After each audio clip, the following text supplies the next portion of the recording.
everyone. Judge Andrew Napolitano here for Judging Freedom. Today is Thursday, November 9th, 2023.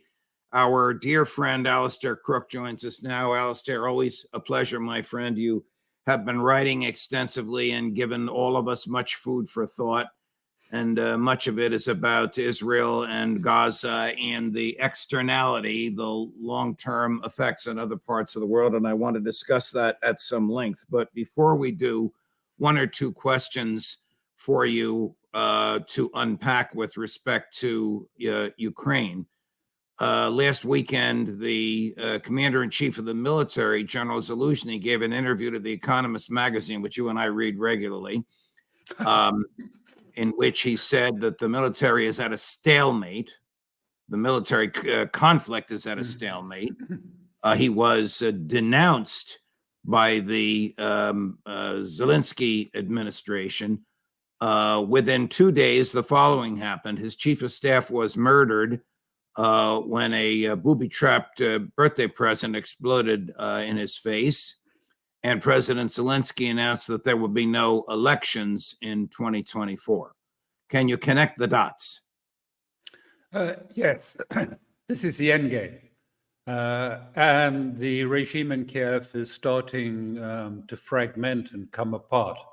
And the Russian National Security Advisor the other day said, you know, there are some sane voices out there, and they're beginning to sort of break away from Zelensky and particularly the hardliner inner circle, who are really ultra-nationalists and will not concede or have any discussions of any sort.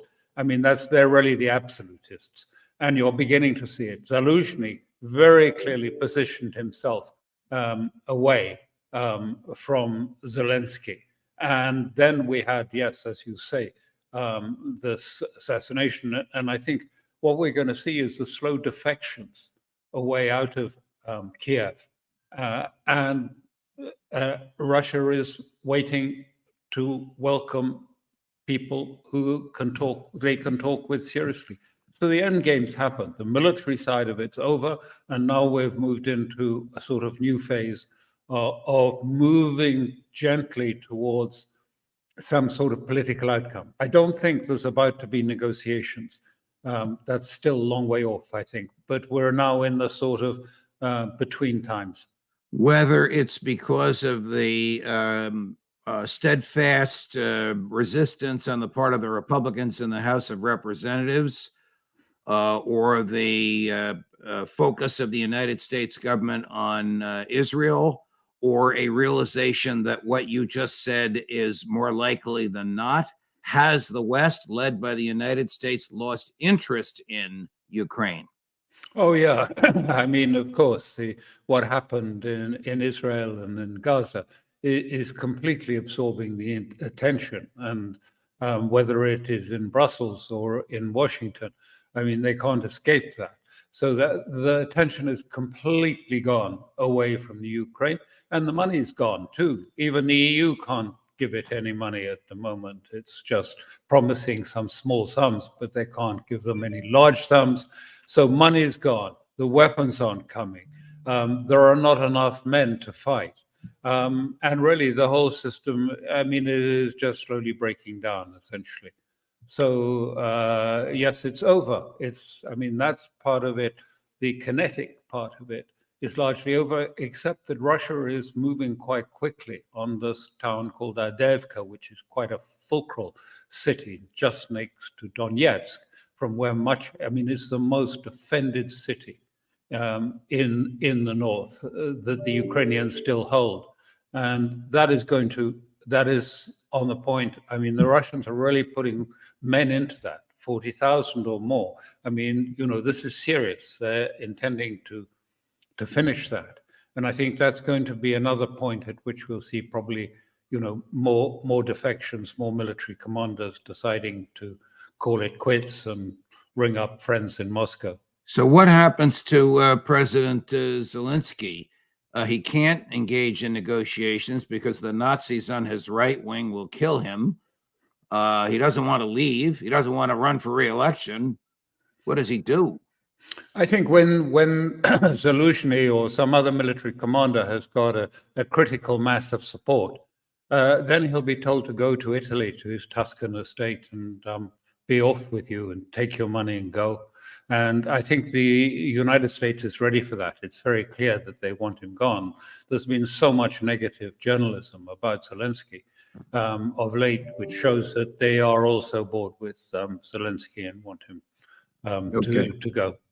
Switching gears to the other hotspot, Israel is destroying Gaza.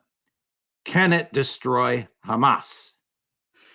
Well, it is certainly succeeding in destroying Gaza. I mean, it is leveling, particularly Gaza City. It is leveling the city, but it is also destroying the civilian infrastructure.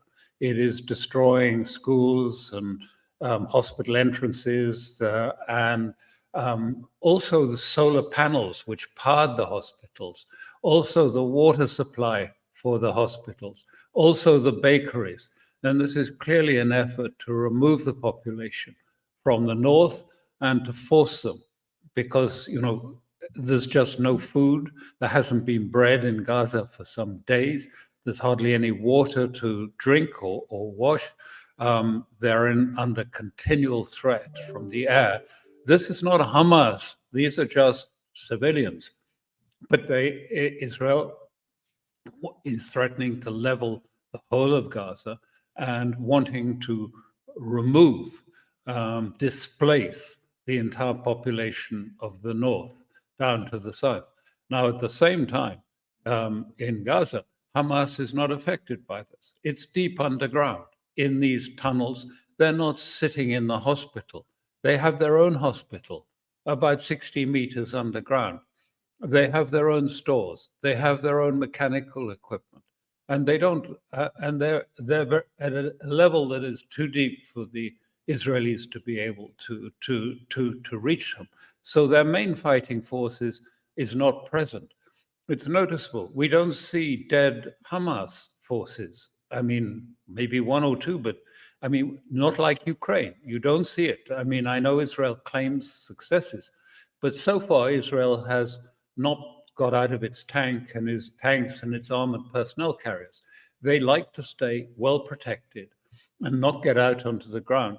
And Hamas is waiting for the right moment to engage militarily when the Israelis are forced, if they want to finish off Gaza as they say they do. That means they've got to get out house to house, and that's when we'll find them popping out of these, what I call throwaway tunnels. These are tunnels that, you know, they expect they're not deeply hidden, they're not deeply dug.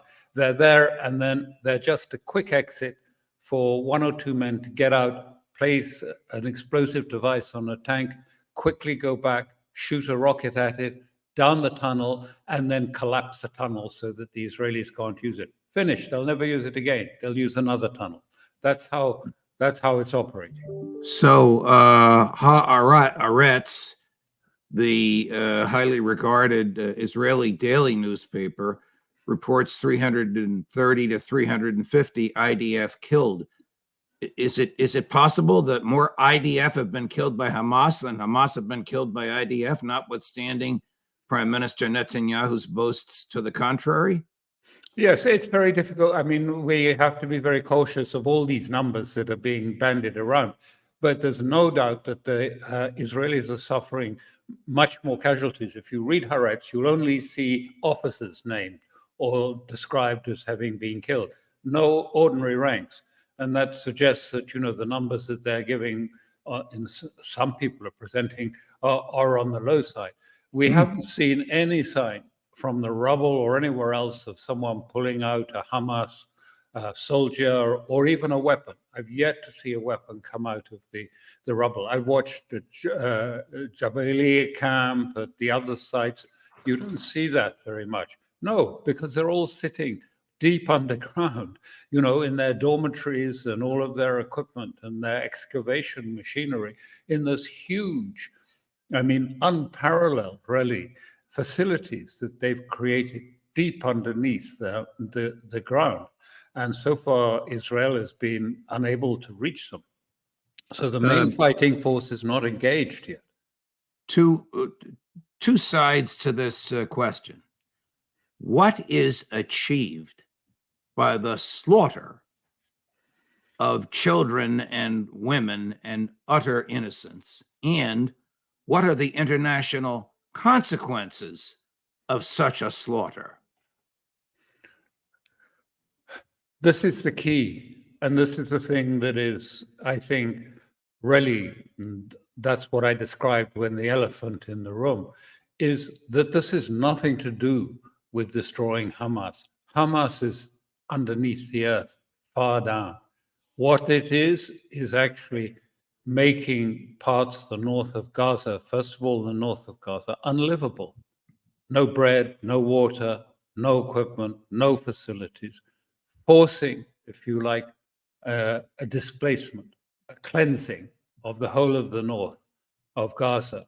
And it's quite clear from what they are saying is that this is intended really to persuade the population, to put more pressure so that they hope in due course, although there's no sign of it at the moment, they can get rid of them altogether from Gaza and into Egypt, into the Sinai Desert. Although Egypt reaffirms time and time again, no, we won't take 100, we won't take 1,000, we are not going to take any more. But at the same time, the Egyptians are getting very fed up, and they've said so now, at the way Israeli is stopping and restricting the humanitarian assistance. It's rationing it, trying to put more pressure on people to leave, and first of all, to move to the south, and then it will be more pressure on the south. There have been a displacement, but there were, my estimates, about 900,000 still in Gaza City in the north. I guess maybe 50,000 are now on their way to the south, are displacing, or literally as refugees trying to get out of the bombing in the north.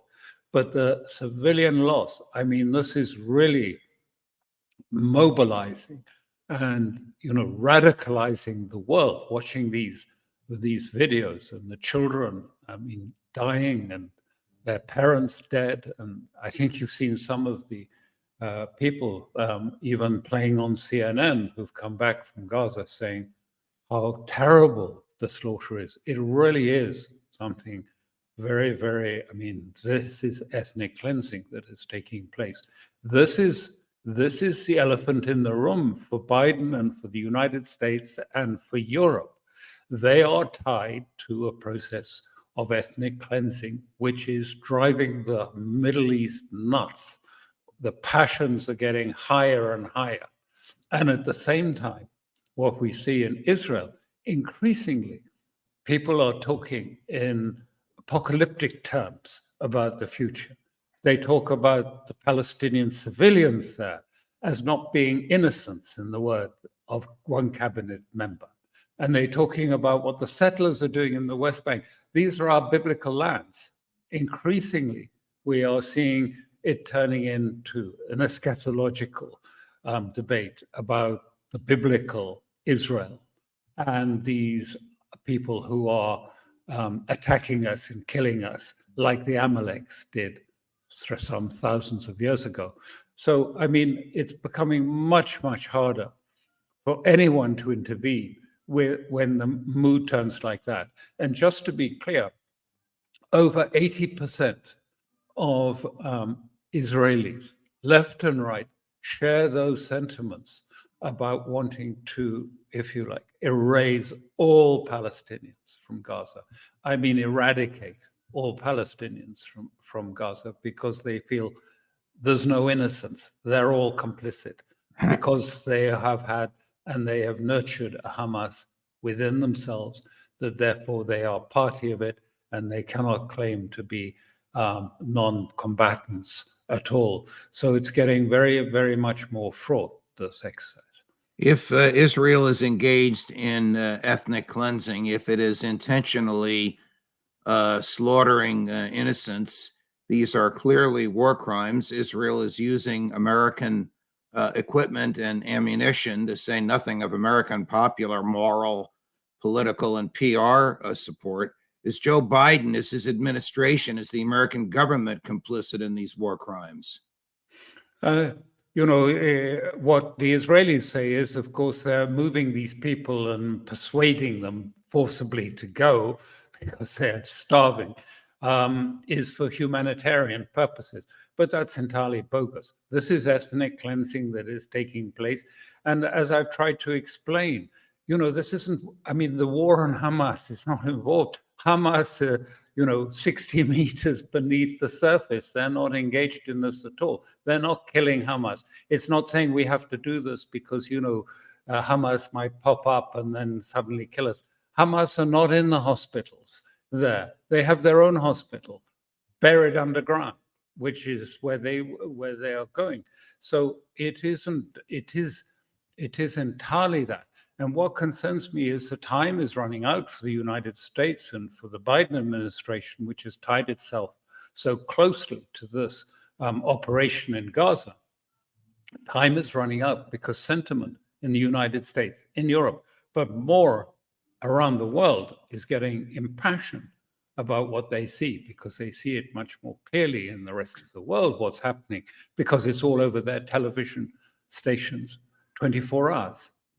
Is this a danger to American national security, the general international recognition of the fact that the Israeli ethnic cleansing is paid for by the U.S. taxpayer? Of course, and that's what it's seen everywhere. Whether it's in the global south, but that doesn't matter so much. But everyone sees, the airlift of heavy lift airplanes, and the United States announces it. They're sending 270 tons of new bombs to Israel, which has already dropped 25,000 tons of bombs on Gaza. And I mentioned that because in Hiroshima, the big nuclear bomb that was dropped on that was only 15 kilotons, 15,000 tons. Israel has already dropped 25,000 tons, and of course, the United States is rushing more bombs to Israel to meet its needs. And this is why the sentiment in the region is becoming dangerous in places like Iraq. And I just want to emphasize, because I know some of these people, the Hadash, which they term as sort of Iranian-linked militants, are not that at all. Some of them are. Some of them are Shi'i and are very close to Iran, But many of these people are actually Sunni and Shi'i, and Sunni and Shi'i mixed. And these are Iraqi nationalists. They don't take their orders from Iran. They are militia in their own right. Some of them are very wealthy. They're well armed. And at the moment, they are attacking American bases, the 12 bases in Iraq, regularly, every day, and now are increasingly using sophisticated cruise missiles.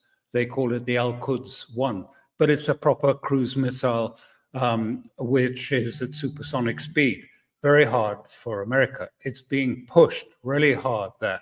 That's why last night the United States attacked, because they believe all these the stories that they're sort of Iran linked. They believe the stories, so they attacked bases again in Syria. The Syrians turned on their targeting mechanisms on the air defenses, but did not fire at the two F-16 or F-15 Israeli planes that crossed in and bombed these. 9 people, 9 Iranians, or 9 people associated with it were killed in these attacks. So the pressure is mounting all the time, and it's getting more dangerous and more difficult, if you like, to curb this, to curb the crease and stop it increasing. It's the same as we've seen Yemen just shoot down the Yemenis. The Houthis shot down a Reaper, a 32 million American surveillance drone. It's not unmanned, but it's a drone. But it's an expensive drone, one of the top end of them.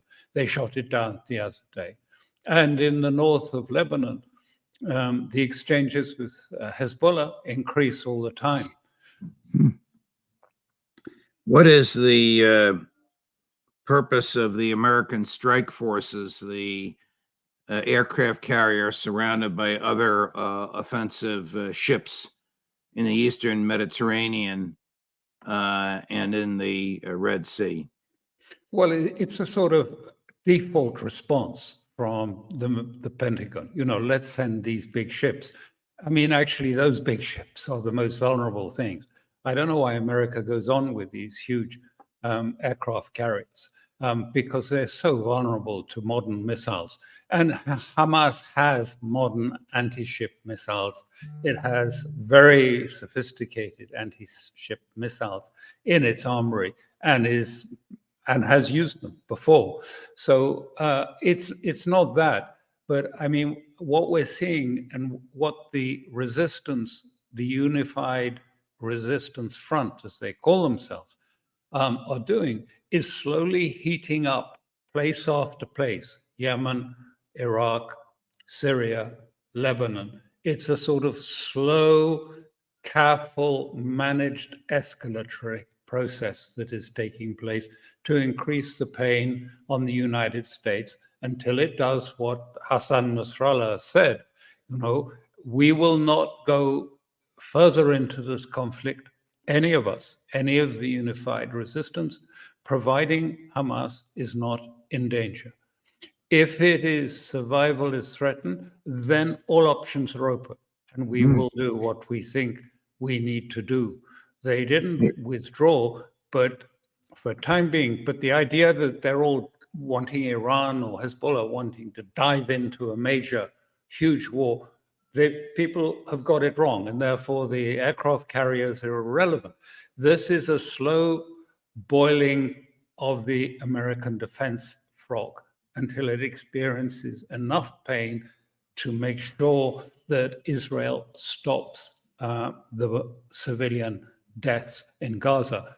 However, I don't know, and I don't think that America is able to stop Israel in its present mood, because passions are raised there really to the height. Here's Admiral Kirby, cut 10, Chris, on the strike groups that you've been talking about and on American national security. You always got to be careful when you're talking about national security decisions. We've said it from the very beginning. We don't want to see any actor escalate or deepen or widen this conflict. And that is why the president has ordered 2 carrier strike groups to be close by and in the region, both in the Mediterranean and in the Gulf region. We have added air and missile defense capabilities. We've added aircraft squadrons. We have sent a very strong signal that we have significant national security interests at play here. We don't want to see anybody try to take advantage of this fight against Israel and Hamas. Good Lord, that's the opposite of what you just said. Does he know what he's talking about? No, I mean, and there is a real danger, because I've described some of these militia in Iraq. They are not under anyone's control. I mean, they're these people are strong Iraqi nationalists.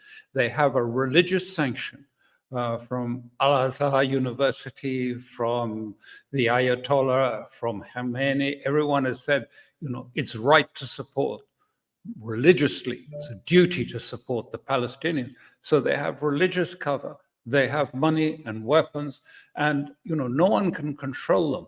And as this thing escalates, and as the continuation of the killings and bombings in Gaza continues, any one of these groups can go and attack and cause many more deaths on some of these American bases. There are 12 or more just in Iraq. I'm not talking about in Syria. And they're not that well protected. They're not that well protected. You mentioned earlier the majority of Israelis having had enough with Palestinians and wishing that Gaza would go away. How, if at all, has this translated into political support, if at all, for Prime Minister Netanyahu? Is he likely to be out of office as soon as the war is over, or has he, as he's done in the past, turned things around to his own favor, even at the price of innocent blood? I think it's too early to say, but I have said to you before, I mean, yes, there's a huge antipathy towards Netanyahu as a person and responsible as most Israelis see it for what happened on the 7th of October, a neglect, if you like, together with that of the military and the intelligence. But this is much deeper. I mean, what we're talking about is let us be clear. They want vengeance. They want retribution, scores settled with the Palestinians for what happened on the 7th of October. There's an overwhelming, strong, passionate force. And so even the moderates like General Eisenkot and Gantz, who were put in by America to give it a sort of stabilizing effect against the extreme right wing in the government. But even they are talking, and left-wing politicians like Lapid saying, you know, this is our biblical lands. What are these peoples doing here? They are complicit. There are no innocents. They are all, if you like, these people have been compromised by Hamas. And so it's fine what's happening. So there's no protests about the bombing. If there's a protest, it's because the army has been slow and hasn't done enough of going in and cleansing it as they would like to see it on foot, a real invasion of Hamas and the removal of the Palestinians to Egypt. Can the United States prevent a real invasion of Hamas and the forced evacuation of 2 million Palestinians to the sea or to Egypt? I don't think they can. I mean, I think often it's overrated what America can do in these circumstances. And why I say that was I was once attached to Senator Mitchell's presidential fact-finding committee about the first Intifada in Palestine. And I remember, the senator would go and he'd have a talk with the prime minister, it was Ehud Barak at the time, and say, I want these checkpoints lifted around the West Bank. And he was told, it'll be done. And then I would be sent out and I would go out and I'd say, well, let me just check and I'll come back to you tomorrow. And I come back and say, yes, Senator, they were all lifted and reimposed within 24 hours. And then when he goes back to see the prime minister after this and says, but you promised, he gets flustered and picks up the phone and says, what's happened to those checkpoints? I mean, he phones them directly and they come back and they say, he says, very shamefaced, he says, well, maybe next week or the week after, would that be all right, Senator? I mean, it's a game. The army wouldn't have it. The prime minister says yes, but the army says, no, we're not having that. And so I do think people expect too much from Washington and the United States, particularly because Congress is not in the White House's power on this issue, on the Israeli issue. Israel has huge influence, of course, enormous influence over Congress, the House of Congress in the US. Alastair Crooke, always a pleasure, my dear friend. Thank you so much for your insight and for your time. We look forward to seeing you next week. Monday, I believe, next week. Monday. All the best, my dear friend. And to you. Thanks. Thank you. Coming up later today, Professor Jeffrey Sachs. This is our big brain day. Alastair Crooke, Professor Jeffrey Sachs, Professor John Mearsheimer. Judge Napolitano for Judging Freedom.